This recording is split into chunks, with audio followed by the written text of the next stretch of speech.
ऐसे A B print होते जाएंगे और सी डी बस एक दफा हो। There is something called format specifier, और फॉर्मेट स्पेसिफायर ये होता है कि इसको थोड़ा सा जरा कर लेते हैं। जैसे आप लिखते हैं जी कि प्रिंट एफ, ठीक है, और आपने कहा कि मैं कहता हूं कि एक मेरे पास वेरिएबल था, उसकी वैल्यू थी आई, और मैं इसमें लिखता हूं वैल्यू ऑफ आई इज, और यहाँ पे मैं लिख देता हूँ आई। अब आपको लग रहा होगा कि ये चीज करनी चाहिए क्योंकि आपने आई की वैल्यू इसमें बता दी एंड में, और आपने उसको कह भी दिया कि आई की वैल्यू बताएं, लेकिन ये जब स्क्रीन पे प्रिंट होगा तो आई की वैल्यू प्रिंट नहीं होगी, ठीक है। तो हम चाहते हैं कि आई की वैल्यू इस पूरे स्ट्रिंग में आउटपुट में कहीं ना कहीं डिस्प्ले हो जाए। वो वैल्यू कैसे डिस्प्ले होगी? अगर मैं यहाँ पे ये चीज लिख दूंगा। अच्छा, मसला क्या होता है कि अगर मैंने एक वेरिएबल डिक्लेयर किया हुआ है इस टाइप का, कैरेक्टर टाइप का, ठीक है, तो अगर मैंने और उसकी इनिशियल वैल्यू मैंने रखी थी फॉर एग्जांपल ई, उसको इनिशियलाइज किया था वैल्यू ई के साथ, सिंगल कैरेक्टर है, मैं उसको आउटपुट में प्रिंट करवाने के लिए अगर ये लाइन यूज करूंगा तो मुझे ई लिखा नहीं नजर आएगा, मुझे एक नंबर लिखा नजर आ जाएगा जो कि उस ई का आस्की इक्विवेलेंट है, उसका आस्की कोड है। तो मैं उसकी बजाय अगर इधर परसेंट सी करता हूं तो मुझे स्क्रीन पे ई लिखा नजर आ जाएगा।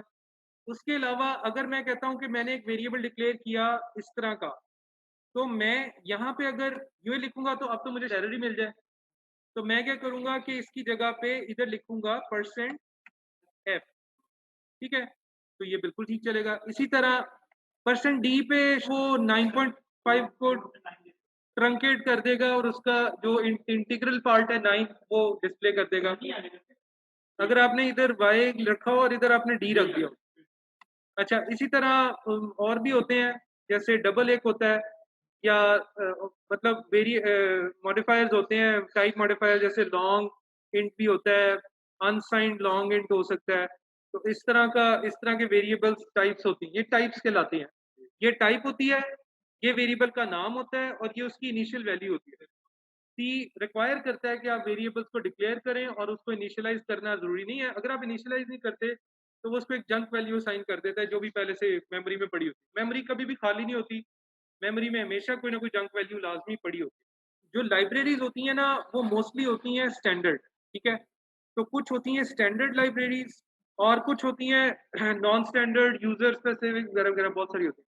नॉर्मली विंडोज के लिए लाइब्रेरी सेट स्लाइटली डिफरेंट हो सकता है लिनक्स से। एक आदत आपने बना लेनी है इस कोर्स के अंदर, जब भी आपने कोई भी चाहे सी का भी कुछ गूगल करना है ना, आपने ये लिखना है, आपने गूगल करने से पहले ना ये लिखना है, उसके आगे लिखना है how to get current what जो भी आप करना चाह रहे हैं।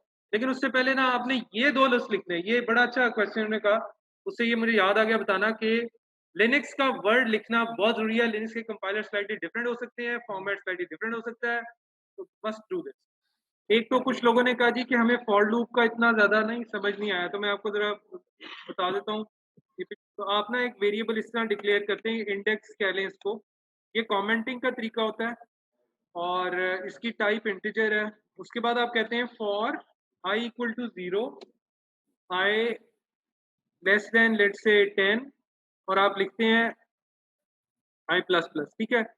अच्छा, अब मैं इसके आगे, किसी ने कहा यार दो लाइनें इकट्ठी, हर आइट्रेशन में दो लाइनें प्रिंट करानी हो कैसे, तो आप ऐसे करा सकते हैं। आप लिखें प्रिंट एफ, आप लिखेंगे ए बी सी, या ए बी लिख दें, और फिर आप लिख दें सी डी। अच्छा, मुझे बताएं कि इसकी स्क्रीन पे क्या आउटपुट होगी। 10 दफा ये ऐसे होगा, A B C D, A B C D, A B C D, ये 10 दफा चलेगा। मतलब अगर ये सेट एक सेट है ना, ये सेट इस तरह 10 सेट्स प्रिंट होंगे, ये स्पेसेस भी नहीं आएंगे। तो ये सबको क्लियर है। अच्छा, अब मैं आपसे मैं क्या करता हूँ कि मैं ना इधर एक ये चीज लगा देता हूँ, बैक स्लैश है। बाय द वे ये बैक स्लैश है, एक फॉरवर्ड स्लैश होती है जो डिवाइड साइन होता है, ये बैक स्लैश होती है।